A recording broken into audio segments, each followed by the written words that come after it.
Sebelum kita masuk ke videonya, Mamang ingetin ya, video ini hanya preview dari manhwa aslinya. Jadi, jika teman-teman ingin mengetahui fullnya, kalian bisa baca di web legal atau back komiknya di tempat kalian, sebagai bentuk apresiasi bagi kreatornya.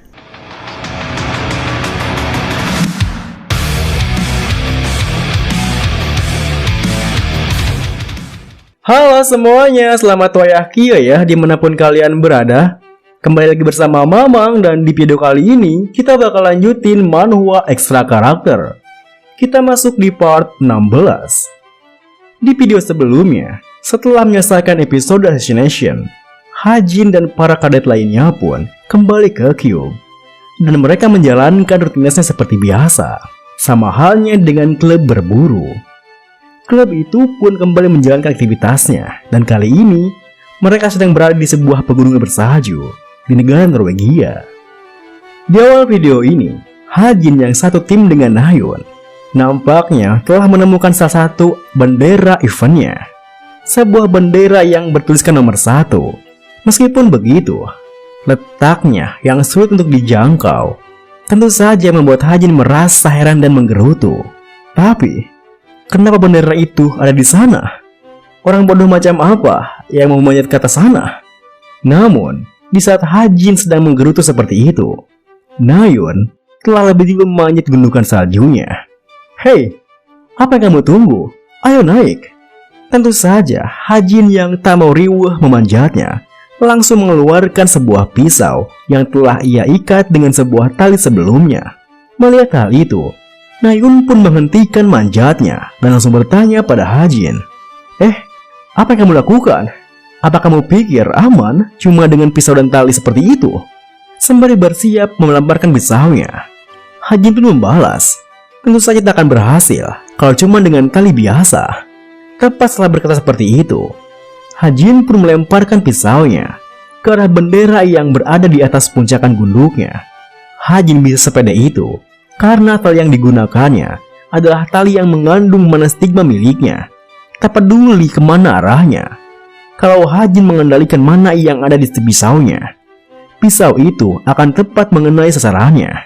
Dan sesuai dengan rencananya, di saat pisaunya akan melewati benderanya, Hajin mengendalikan mananya, sehingga pisau itu pun menukik ke bawah dan langsung mengenai bendera yang tercancap di sana.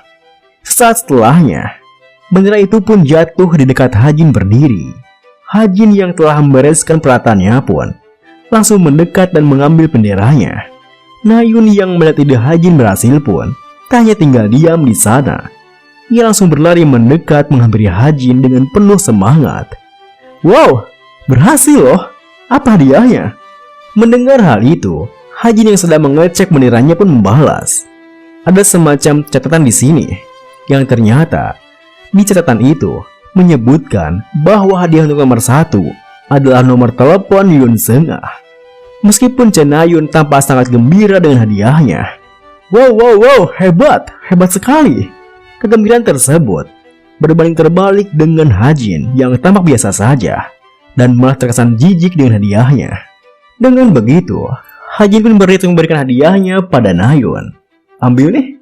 Sontak tingkah Hajin yang seperti itu pun membuat Nayun terperanjat kaget. Kamu mau memberikan ini padaku? Tapi ini nomor dari wakil Kapten Gul terbaik loh. Dengan santainya, Hajin memberikan catatannya yang diterima oleh Nayun dengan wajahnya yang memerah. Bukan karena kedinginan, melainkan karena rasa malu dan ingatannya tentang Hajin yang pernah berkata bahwa dia sudah memperhatikan Nayun sejak lama. Sontak, hal itu pun membuat Nayun langsung mengembalikan catatannya dengan kepalanya yang tertunduk. Lupakan saja. Kenapa juga kamu harus memberikannya padaku? Kalau kamu ingin mendapatkannya kan, ayo kembali ke kabin. Tentu saja, perubahan tingkah Nayun yang seperti itu membuat Hajin kebingungan. Hah? Ya sudah, kalau kamu gak mau mah, ayo atuh. Meskipun begitu, Hajin yang acuh langsung menerimanya begitu saja, tanpa memedulikan perasaan Nayun yang terus menumpuk menyalahpahami dirinya. Kita beralih pada Yoyonha di beberapa waktu yang lalu, yang tampaknya sedang berpikir keras dengan otaknya. sembari terus-menerus memainkan pulpen di tangannya. Dirinya kembali mengingat jawaban Hajin saat ditanya tentang bagaimana caranya dirinya bisa mengenali wajah para penjahat. Saat itu Hajin beralasan dirinya tidak bisa memberitahunya karena itu adalah rahasia keluarganya. Dan hal itulah yang terus mengganjal di pikirannya Yonha hingga saat ini. Sembari mencoret-coret bukunya, Yonha berpikir, kriminal buronan, Berbet, adalah seseorang yang sudah banyak melakukan kejahatan, terutama di wilayah Eropa. Seharusnya, karakter tersebut tak membuat kontak atau bertemu dengan Kim Hajin. Mungkin agak masuk akal kalau orang itu mengingat semua wajah kriminal yang sedang buron. Tapi, buat apa dia mengingatnya? Cuma ini hipotesis yang masuk akal, yang terpikirkan olehku. Tak ada siapapun yang tahu siapa pelaku utama atas tragedi buruk yang menimpa Kim Hajin di masa lalu. Oleh karena itu, dia mengingat semua wajah kriminal buron yang ada di dunia ini untuk menemukan pelakunya. Kalau mempertimbangkan Kim Hajin adalah anak yatim piatu, hipotesis ini malah jadi semakin masuk akal. Mungkin orang tuanya itu tidak mati begitu saja, melainkan telah dibunuh. Karena itu, dia mengingat semua wajah kriminal dan menyembunyikan kekuatannya.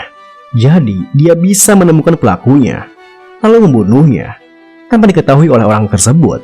Tapi, ini baru hipotesis, karena aku belum tahu seperti apa masa lalunya yang sebenarnya. Jika Kim Hajin memang memiliki masa lalu seperti itu, dan aku berhasil mencari tahu faktanya, ini bisa jadi kesempatan yang bisa menguntungkan posisiku saat aku mencoba untuk merekrutnya ke dalam guildku nantinya.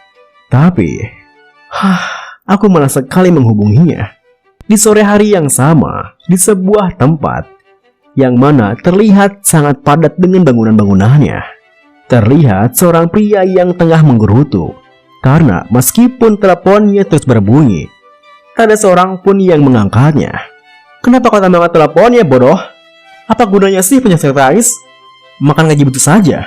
Sesaat kemudian, pria itu pun menenangkan dirinya dan juga langsung mengangkat teleponnya. Benda, orang, informasi, aku akan menemukan apapun yang kau mau. Ini kantor Yo Jin Hyuk. Di ujung teleponnya terdengar suara yang familiar baginya. Halo paman. Hal itu pun membuat Yo Jin Hyuk langsung bisa menyadari siapa yang menelponnya. Siapa ini? Apa ini keponakanku, Yonha? Jarang sekali kau menelpon paman. Sedikit info guys, Mamang mau ralat yang sebelumnya. Ternyata bukan paman Yo Jin Hyuk yang menelpon Yonha, melainkan Yonha yang menelpon Yo Jin Hyuk lebih dulu. Oke, gas lagi. Di teleponnya, Yonha menuturkan, aku sebenarnya ingin menyewa paman untuk menyelidiki seseorang. Namanya Kim Hajin, 17 tahun, kadet Cube. Aku ingin tahu segalanya tentang masa lalunya dan di mana dia sebelumnya berada. Dengan kemampuanmu untuk merasakan masa lalu, kamu bisa menemukannya kan, paman? Kita beralih kembali pada Hajin dan Cenayun yang tampaknya telah sampai di kabin klub berburu. Kedatangan mereka berdua pun yang ternyata mendapatkan bendera pertama dan juga bendera keempat, tentu saja membuat kadet lainnya langsung heboh membicarakannya. Apaan tuh? Kayak mendapatkan hadiah pertama? Aku sungguh iri. Seharusnya aku mencari lebih cepat.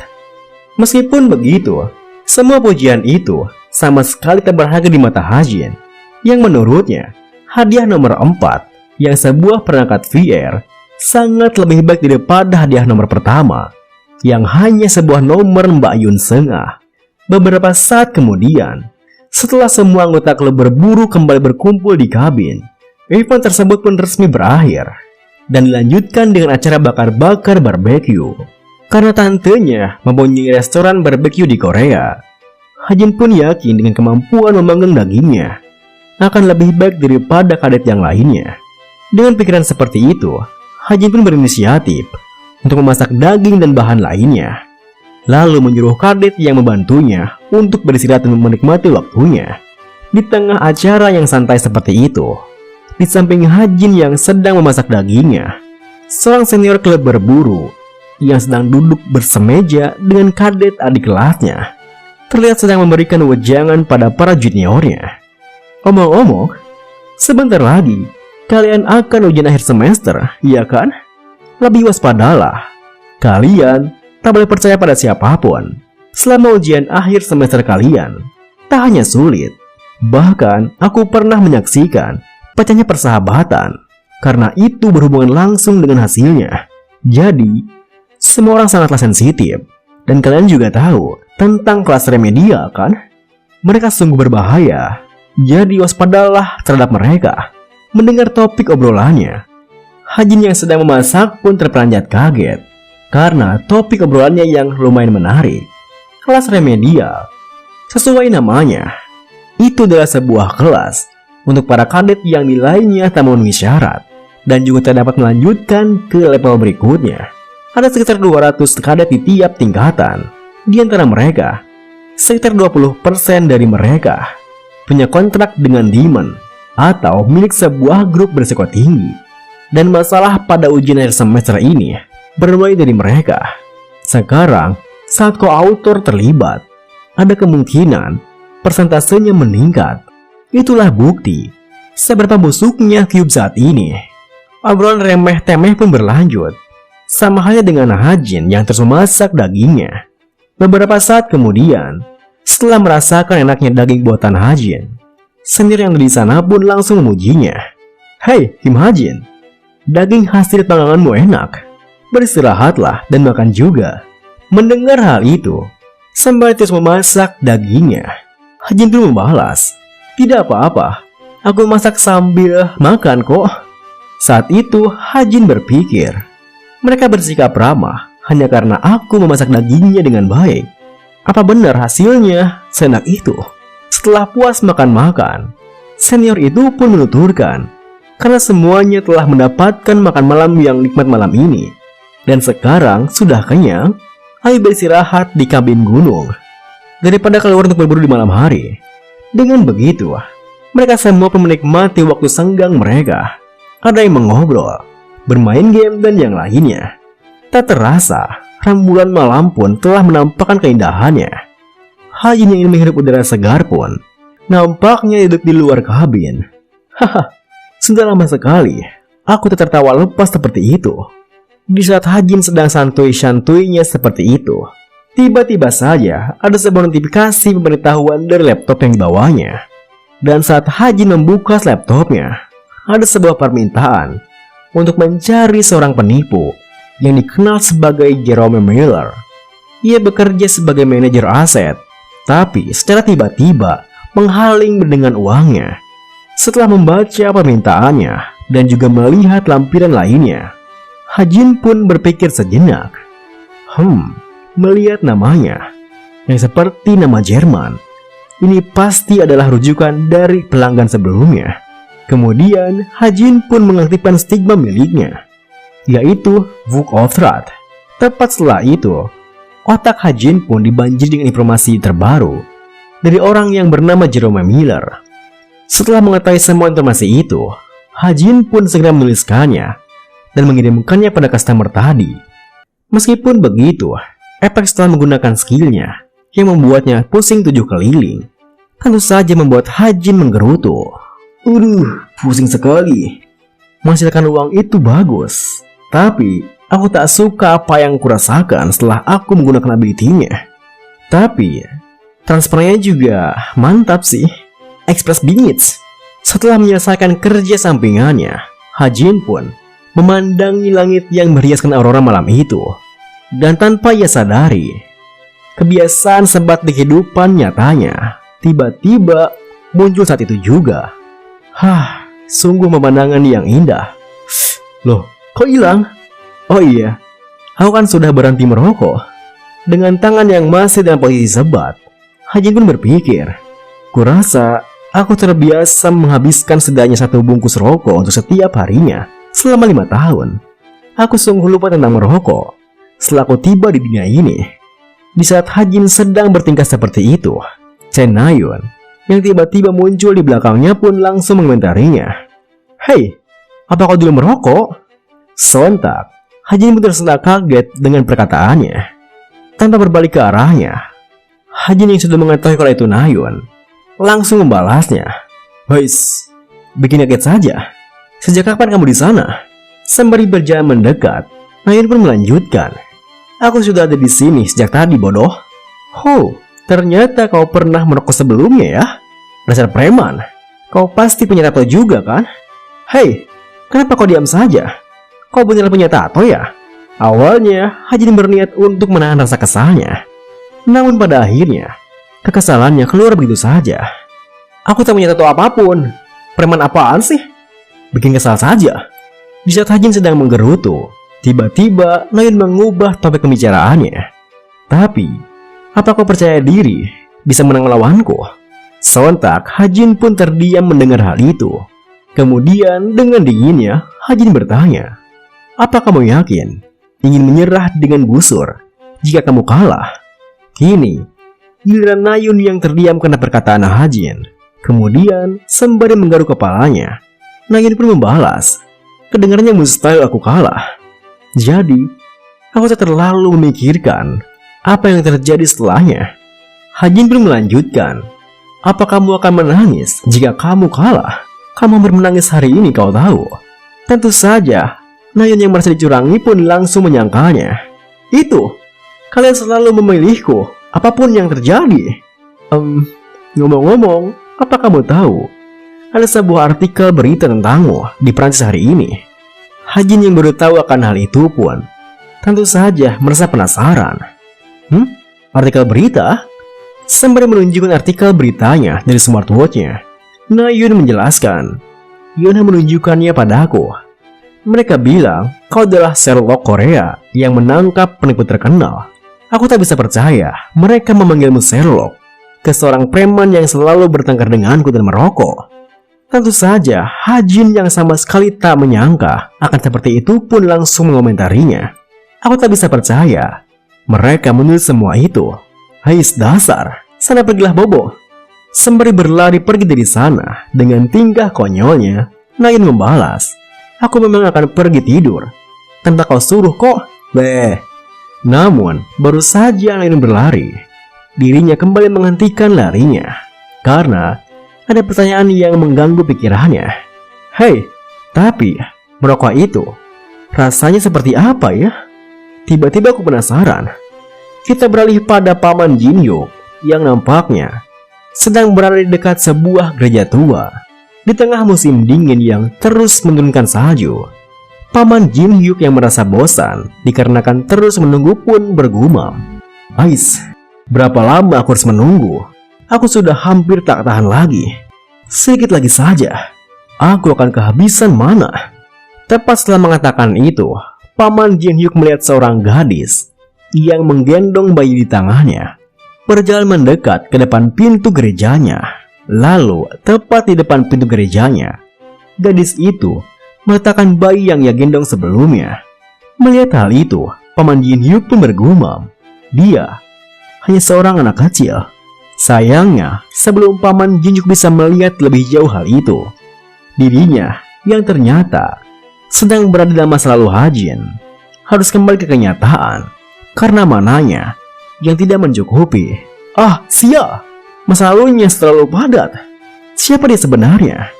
Setelah kembali ke kenyataan, dengan pakaiannya yang masih terselimuti oleh salju, Paman Jin Hyuk kembali tiba di kantornya.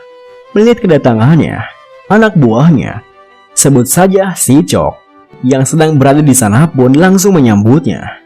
"Oh, selamat datang kembali, bos. Bagaimana target kita kali ini?"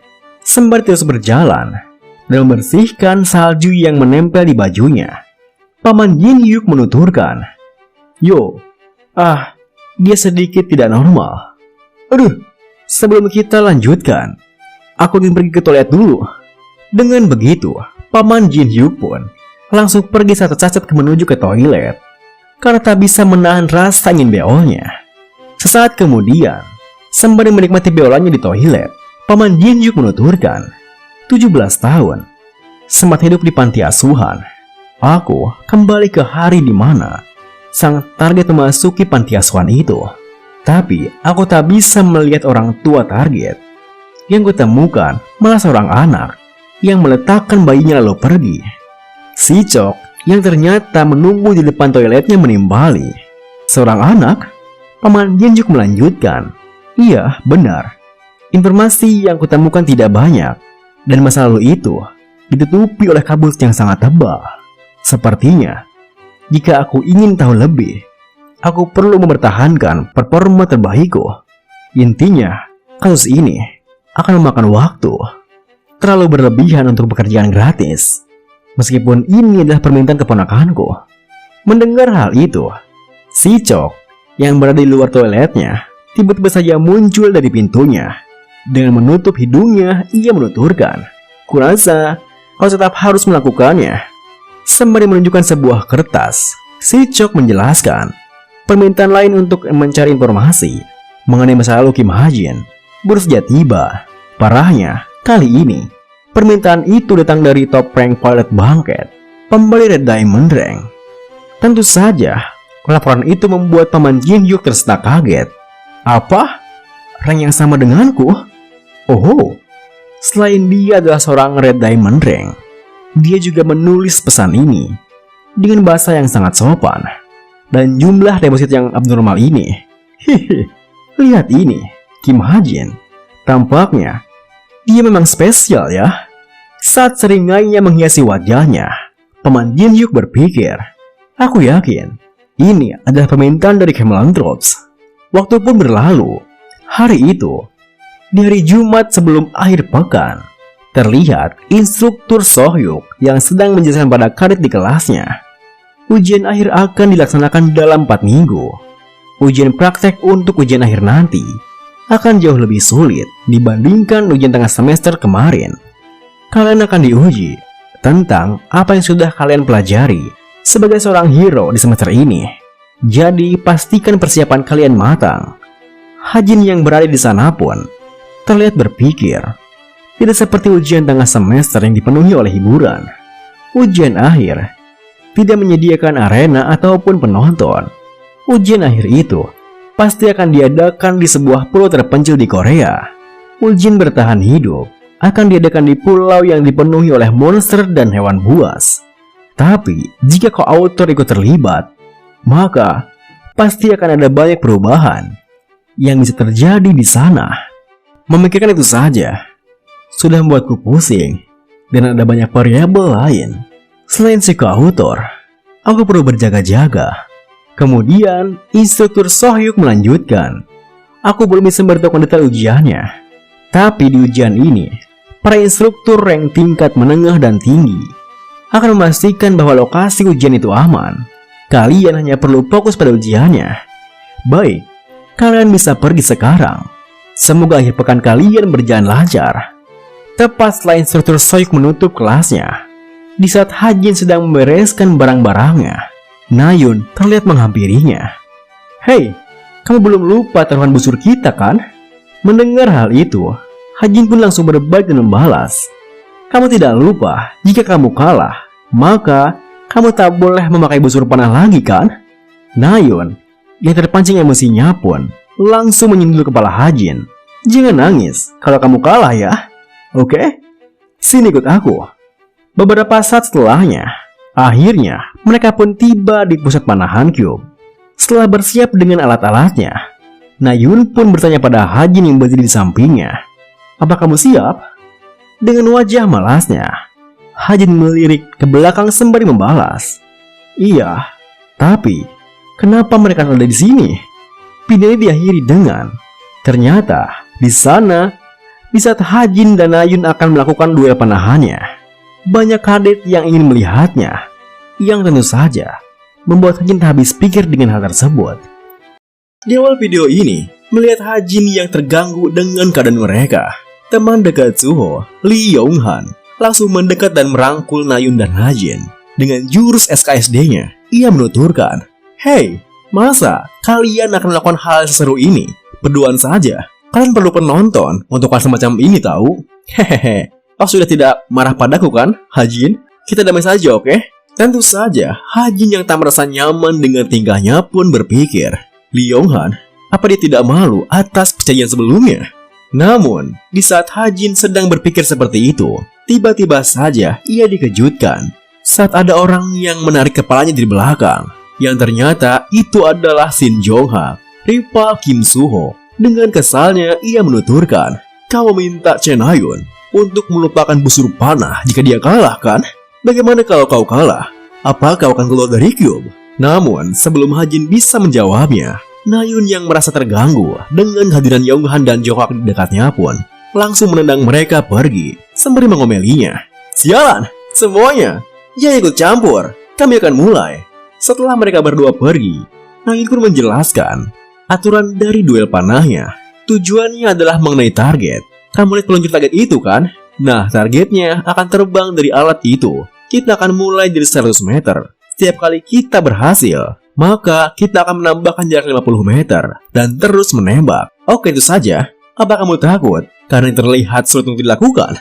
Mendengar hal itu, dengan santainya Hajin membalas, "Bukan, ini karena aku mengira ini jauh lebih mudah dari dugaanku." Tentu saja, jawaban Hajin malah membuat Nayun merasa kesal padanya. Mari kita lihat, sampai kapan kamu akan bisa seperti diri seperti itu. Oke, ayo kita mulai. Tepat setelah mengatakan itu, Hajin dan Nayun pun bersiap dengan busurnya. Dan dengan satu perintah tembakan, mesinnya pun meluncurkan targetnya, yang langsung disambut oleh Nayun yang melepaskan anak panahnya lebih dulu. Dan sesuai dugaan, anak panahnya pun menghancurkan target yang dikenainya. Hal itu pun tentu saja membuat Nayun semakin pede dengan kemampuan memanahnya. Ia melirik Hajin yang diam saja sembari mengejeknya. 100 meter mah cukup mudah. Hei, kamu kena. Sebelum Nayun menyelesaikan kalimatnya, dengan polosnya Hajin berkata, "Oh, maaf, aku tidak menembak karena cukup kaget. Berikan aku kesempatan."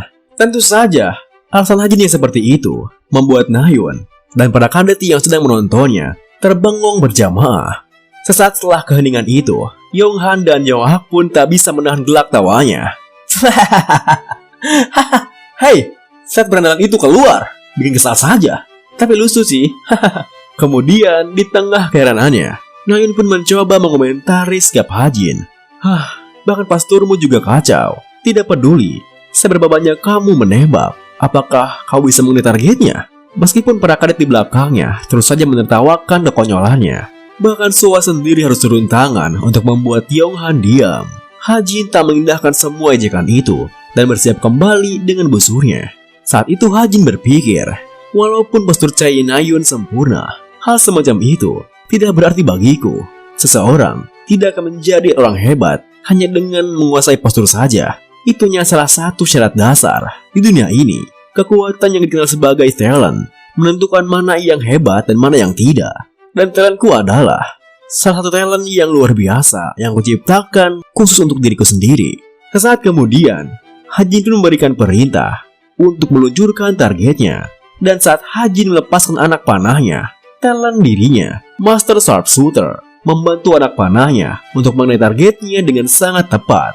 Tentu saja, hal itu kembali mengejutkan Nayun dan para kadet di belakangnya yang tak bisa mengatupkan mulutnya. Di saat mereka semua sedang menganggap berjamaah, dengan senyum santainya, Hajin menuturkan, aku sudah paham cara kerjanya. Aku akan menembak lagi." Kita kembali jauh ke belakang, ke masa kecil Chen Ayun. Di sebuah dojo bela diri, terlihat sekumpulan bocil yang sedang mengintip ke dalam ruangan. "Yah, wah, hei, jangan dorong-dorong bocot. Lihat dia, apakah dia orang ya? Murid sang hero, si jenius cilik Chen Ayun? Tapi apa yang terjadi di sana?" Ternyata para bocil itu sedang mengintip Chen Ayun kecil yang sedang bersama dengan seorang hero, Yo Si-hyuk, yang di kemudian hari memberikan penghargaan pada Kim Soo-ho, Chen Ayun dan Hajin atas kontribusinya mengalahkan Daejin. Yang gak tahu dia siapa, bisa cek di part 5 ya. Oke, lanjut. Saat itu, Yo Si-hyuk tampak sangat liar sekali.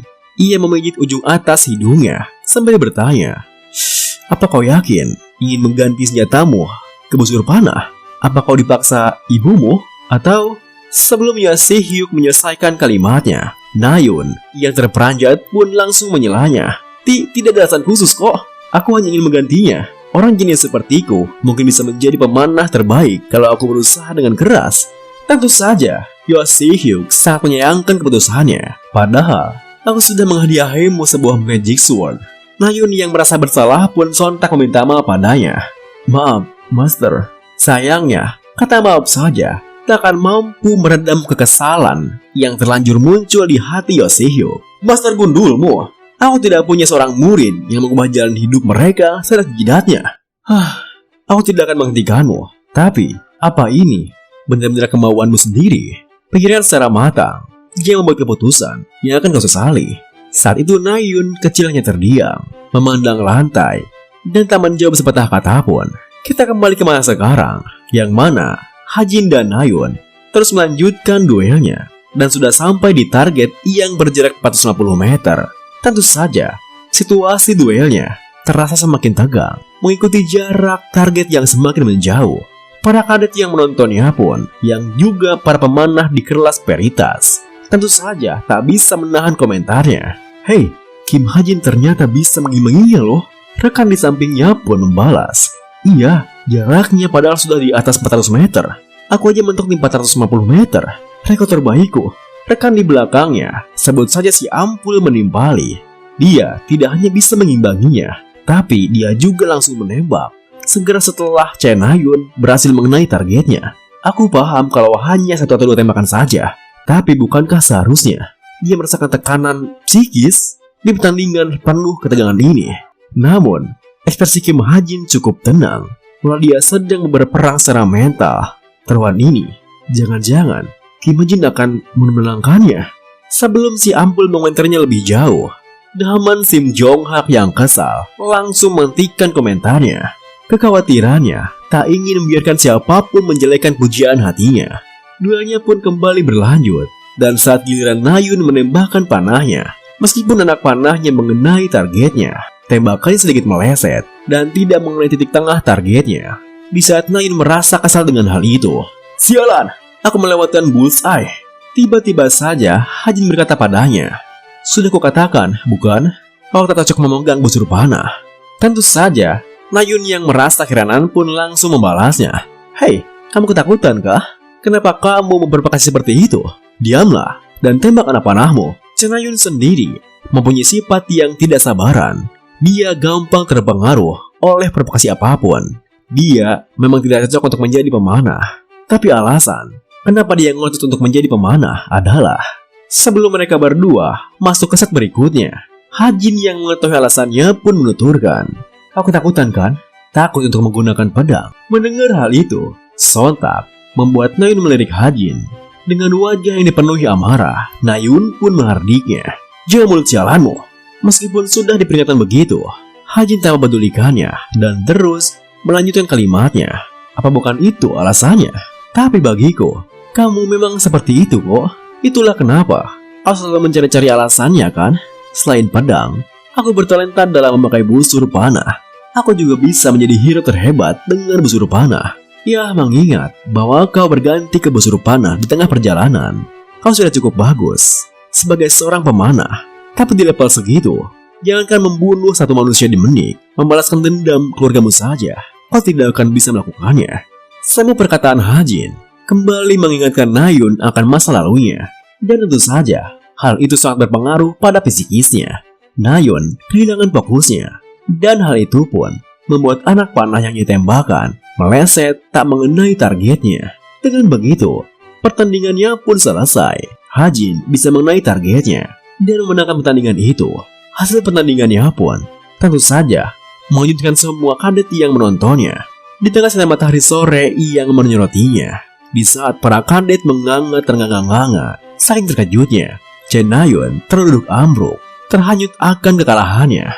Beberapa saat kemudian, di kala matahari senja semakin dekat dengan peraduannya, terlihat Yo Yeonha yang sedang berjalan menuju asramanya. Tak sengaja ia melihat Nayun yang terduduk lesu di bangku samping jalan. Yo Yeonha pun segera mendekat padanya, dan rasa penasarannya membuatnya bertanya, "Kenapa kamu di sini, Nayun? Semuanya sedang mencarimu."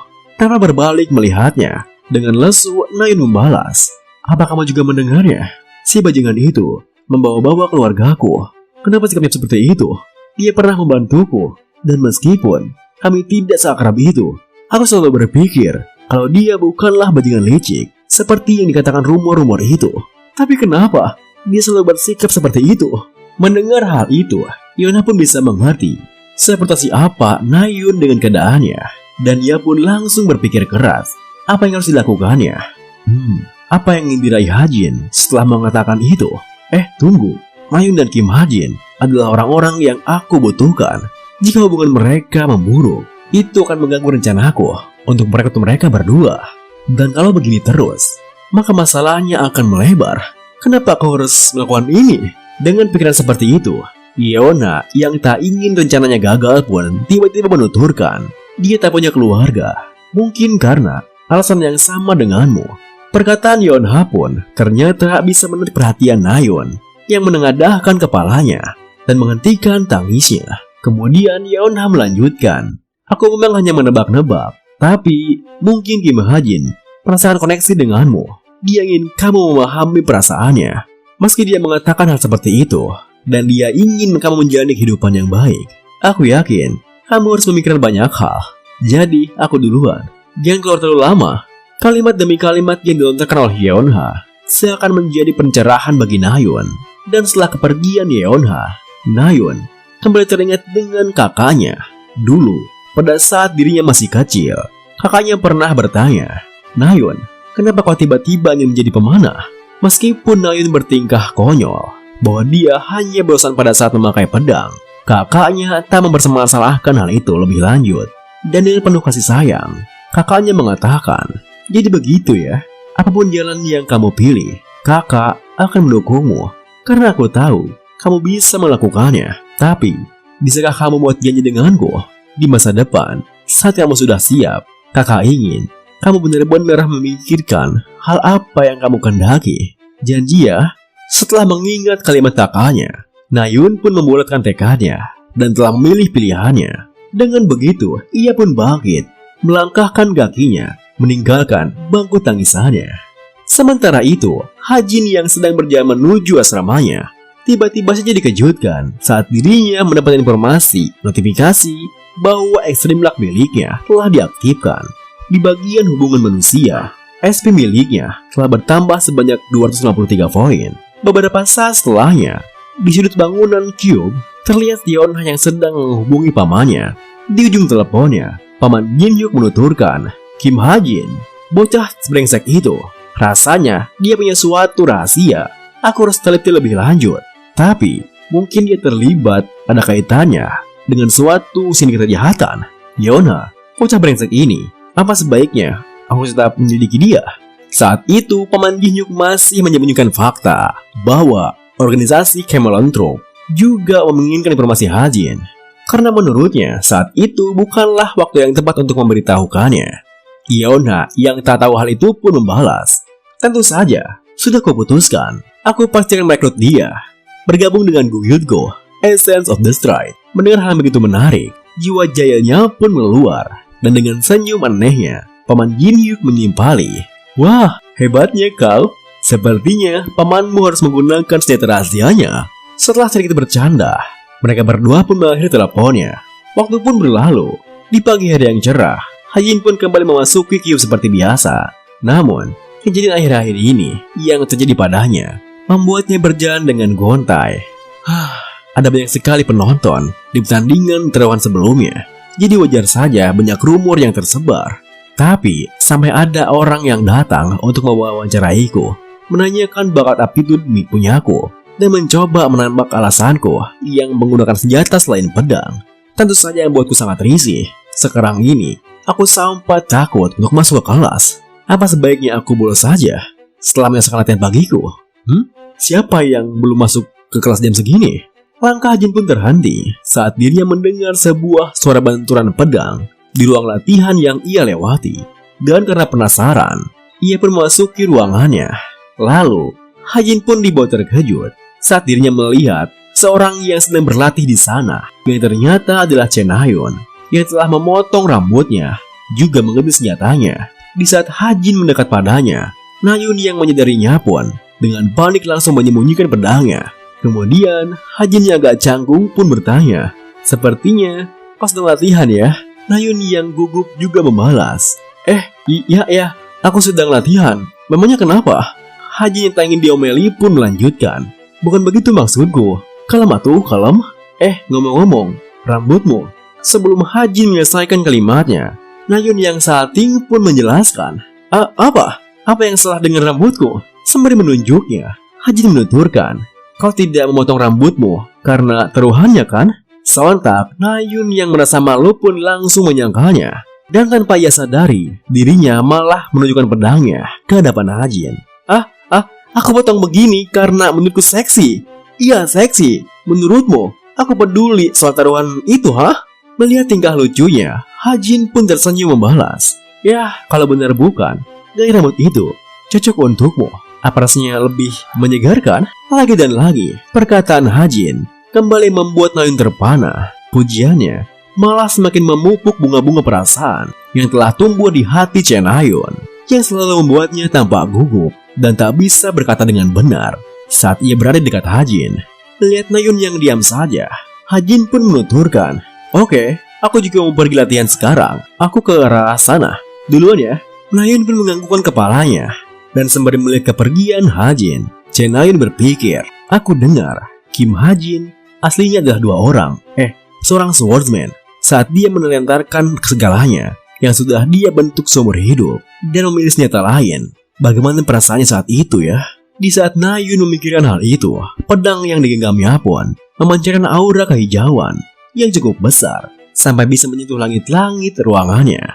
Meskipun Nayun bergembira akan hal itu, perkataan Hajin sebelumnya saat dirinya kalah dalam pertandingan taruhannya yang mengatakan, tapi kau ingin tetap menggunakan busur? Kau pasti juga sudah merasakannya hari ini. Membuat Nayun memandangi langit pagi di luar sembari bergumam, "Yeay, bagus! Sekarang aku bisa mencapai langit-langit." Tapi, apa dari awal dia sudah tahu? Waktu pun berlalu. Di kamar asramanya, terlihat Hajin yang sedang mengecek barang belanjaannya di all shop toko Shopee favoritnya. Kurasa semua ini sudah cukup. Sekarang mari kita check out. Mereka akan memeriksa barang-barang kami sebelum tes dimulai. Tapi, itu untuk menyingkirkan senjata pribadi milik para kadet dan semacamnya. Jadi tak masalah. Asal bilang ini untuk keadaan darurat. Tepat setelah Hajin mencek out barang belanjaannya, Evangel di dekatnya tiba-tiba saja bergoyang seperti hewan peliharaan yang ngambek karena belum dikasih jatah makan. Hajin yang menyadari hal itu pun segera meneteskan darah di atas sidnya. Dan jika melihat ukurannya yang semakin bertambah besar, tidak heran jika Hajin merasa sid tersebut akan segera lahir. Evangel yang baru lahir akan terlihat seperti balita berumur 3 atau 4 tahun. Tidak akan ada masalah kalau Hajin membesarkannya di dalam asrama, asalkan dirinya mengubahnya menjadi witch power seperti kucing atau anak anjing. Sidnya pun tampak kegirangan saat Hajin memikirkan hal itu. Sembari mengelus sidnya, Hajin bergumam, ya ayo, lahirlah segera. Sementara itu, di sebuah hotel yang menjulang tinggi di tengah-tengah kota Seoul, terlihat Jen, anggota Kamelan Troop yang berhasil kabur pada episode pencurian Homer yang sebelumnya, tengah mengobrol dengan ketua Kamelan Troop. "Ketua, Anda tidak sedang bercanda kan? Anda akan berpakaian seperti seorang kadet dan menyelinap masuk ke ujian akhir?" Sembari memandangi keluar jendela kacanya, ketuanya membalas, "Ya, sebab itu aku butuh bantuanmu, Jen." Jen yang belum mengerti alasannya pun bertanya, "Apa Anda harus berbuat sejauh itu?" "Oh, ini termasuk salah satu obsesi Anda. Yang aneh ya." Dengan dinginnya, ketuanya beralasan, "Ada orang dengan skill yang ingin kulihat dengan mata kepalaku sendiri. Selain itu, ada sesuatu yang harus kudapatkan di tempat ujian." Mendengar hal itu, Jen pun tak punya pilihan lain selain menuruti keinginannya. Sembari mengeluarkan kekuatannya, semacam cairan yang bisa merubah penampilan orang yang dikehendakinya, Jen menuturkan, Wah, baiklah, siapa juga yang bisa menghentikan Anda?" Di saat cairannya mulai mengerayangi tubuh ketuanya, Jen pun menjelaskan, "Akan kuberikan informasi tentang kadet yang nanti akan menjadi target penyemaran Anda. Cara berbahasa basi, kepribadian, dan kebiasaan mereka, semua sudah tertulis. Jadi tolong diingat." Perasaanku buruk melihat tingkah Jen yang seperti itu. Ketuanya pun tersenyum membalas, "Baiklah, Jen, kamu terlalu banyak khawatir. Ini sama sekali tidak ada apa-apanya." Waktu pun berlalu. Di kelas yang sama, yang ditempati oleh Hajin Dikyo. Terlihat dua orang gadis yang bergandengan tangan mengapit seorang gadis di tengah dengan wajah datarnya yang tampak begitu akrab dan tak henti-hentinya bertingkah sangat imut. Izin jangan-jangan kamu sudah dapat pacar ya? Kamu tidak membalas pesanku kemarin. Aku jadi kesepian. Aku bawakan snack untukmu. Legend seperti teguhan kalian, gadis dengan wajah dinginnya itu adalah si ketua dari Kemelantrop yang sedang menyamar sembari memakan huapan makanan yang disodorkan oleh temannya. Ia pun berpikir, mereka orangnya teman-teman yang tertulis di bagian informasi. Jadi begitu. Ini sama sekali tidak sulit. Aku hanya berperan sebagai seorang kadet yang imut. Dengan pikiran seperti itu, si ketua pun berakting dengan sangat sempurna, memerankan seorang gadis sekolah yang sangat bertolak belakang dengan kepribadian aslinya. Astaga, pacar apa maksudmu? Tepat di saat si ketua sedang berakting seperti itu, tiba-tiba saja Hajin masuk ke kelasnya. Dan tentu saja, Hajin yang mengetahui identitasnya pun hanya bisa terdiam mematung karena saking terkejutnya akan kehadirannya di sana. Si ketua juga sempat terdiam saat melihat Hajin yang terdiam di depannya, dan saat dirinya sedang bertanya-tanya apakah Hajin melihat aktingnya, Hajin sendiri langsung bergerak dari sana menuju ke bangkunya tanpa menoleh ke arahnya sedikit pun. Setelah duduk di bangkunya, barulah Hajin memandangi si ketua dari belakang sambil berpikir, apa-apaan itu tadi? Kenapa sampai ketua di sini? Dan darah, dengan ini manhwa ekstra karakter pun telah sampai di harisan 1 ya guys ya. Kami segenap staf Ardix yang bertugas, mewakili autor, publisher, dan translator yang bertugas juga, mengucapkan terima kasih banyak kepada kalian semua yang terus mengikuti petualangan Kim Hajin di dunia novelnya. Dan nantinya akan ada banyak lagi petualangan plot yang seru dalam season 2. Silahkan nikmati manhwa-manhwa lainnya yang tersedia ya. Terima kasih semuanya. Jangan lupa sebat, jangan lupa ngopi, jangan lupa donate, dan jangan lupa tersenyum hari ini. Siwati lupa diri beli somai. Memang pamit undur diri, sampai jumpa dan bye-bye. Terima kasih buat teman-teman semua yang udah nonton. Mohon maaf jika ada salah-salah kata atau pengucapan Mamang yang kurang jelas. Sampai jumpa di video berikutnya.